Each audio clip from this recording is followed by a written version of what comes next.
Letter 56. My dear Lucilius, I cannot for the life of me see that quiet is as necessary to a person who has shut himself away to do some studying as it's usually thought to be. Picture me, with a babble of noise going on all about me, staying right over a public bathhouse. Now, imagine to yourself all manner of sounds that can get you hating your ears when the strenuous types are doing their exercises, swinging weight-laden hands about. I hear the grunting as they toil away. Go through the motions of toiling away at them, and the hissings and strident gasps every time they expel their pent-up breath, when my attention turns to a less active fellow who is contenting himself with an ordinary, inexpensive massage. I hear the smack of a sound pummeling his shoulders, and the sound varying according as it comes down flat or cupped.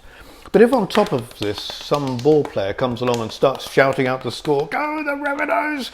one's done for. Now, add someone starting up a brawl and someone else caught thieving and the fellow who likes the sound of his voice in the bath, and the people who leap into the pool with a tremendous splash.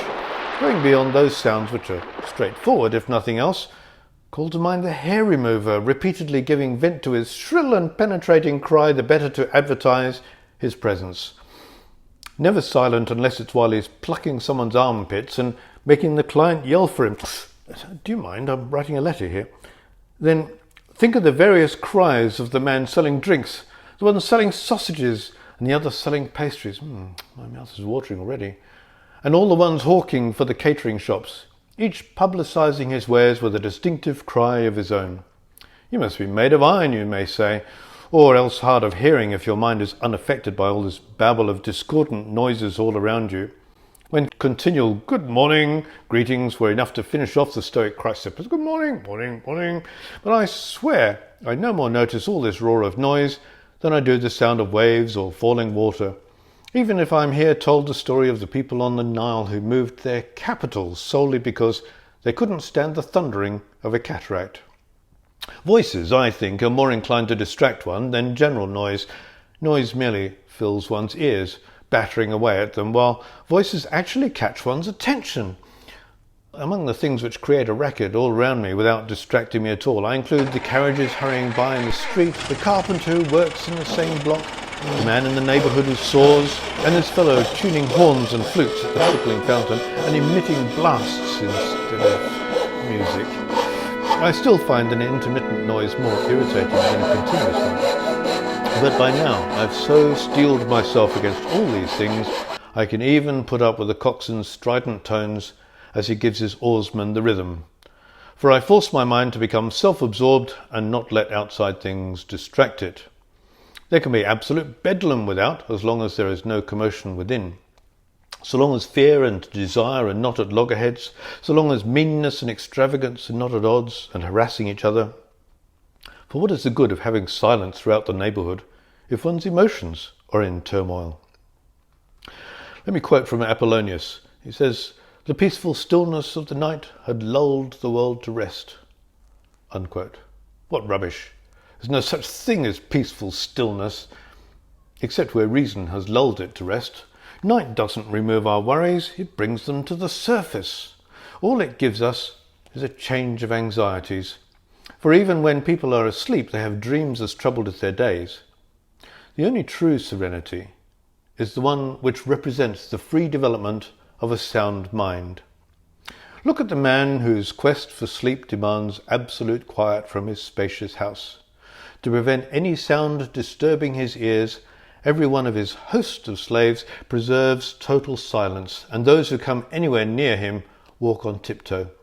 Naturally enough, he tosses from side to side, trying to snatch some fitful sleep in between the spells of fretting, and complains of having heard sounds when he never heard them at all. And what do you suppose is the reason?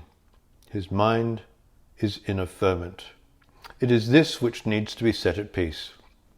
Here is the mutiny that needs to be suppressed. The fact that the body is lying down is no reason for supposing that the mind is at peace. Rest is sometimes far from restful.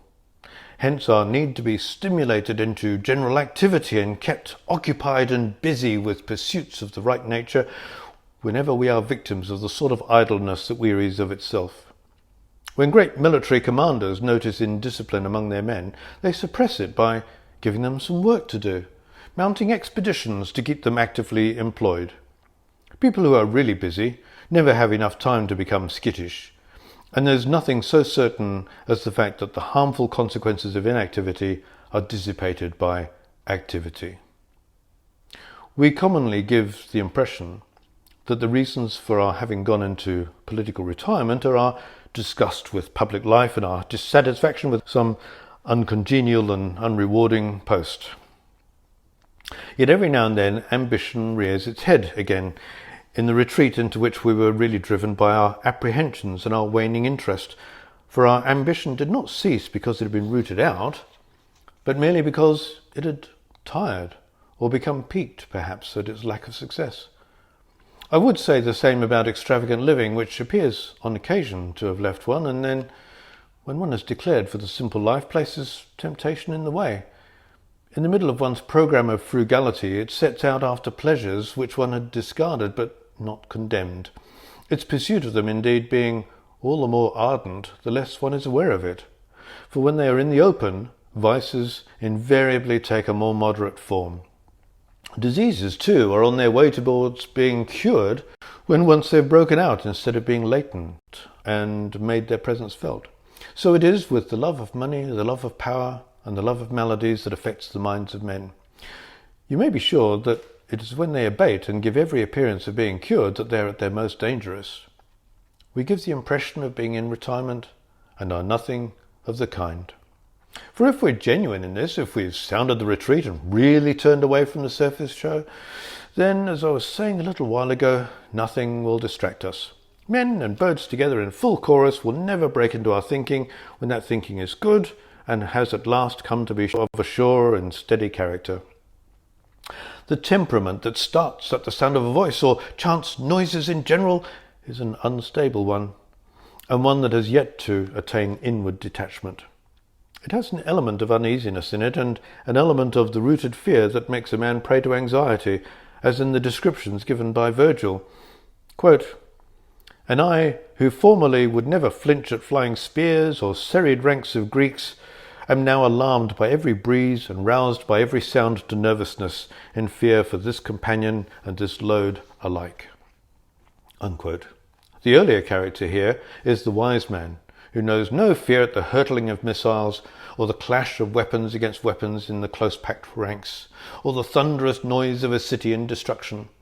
The other, later one, has everything to learn. Fearing for his belongings, he pales at every noise. A single cry, whatever it is, prostrates him, being immediately taken for the yelling of the enemy. The slightest movement frightens him out of his life. His baggage makes him a coward. Pick out any one of your successful men, with all that they trail or carry about with them, and you'll have a picture of a man in fear for this companion and this load. You may be sure, then, that you are at last lulled to rest when noise never reaches you and when voices never shake you out of yourself, whether they be menacing or inviting or just a meaningless hubbub of empty sound all around you. This is all very well, you may say, but isn't it sometimes a lot simpler just to keep away from the din? I concede that, and in fact, it's the reason why I shall shortly be moving elsewhere. What I wanted was to give myself a test and some practice. Why should I need to suffer the torture any longer than I want to, when Ulysses found so easy a remedy for his companions, even against the sirens? Yours faithfully, Seneca.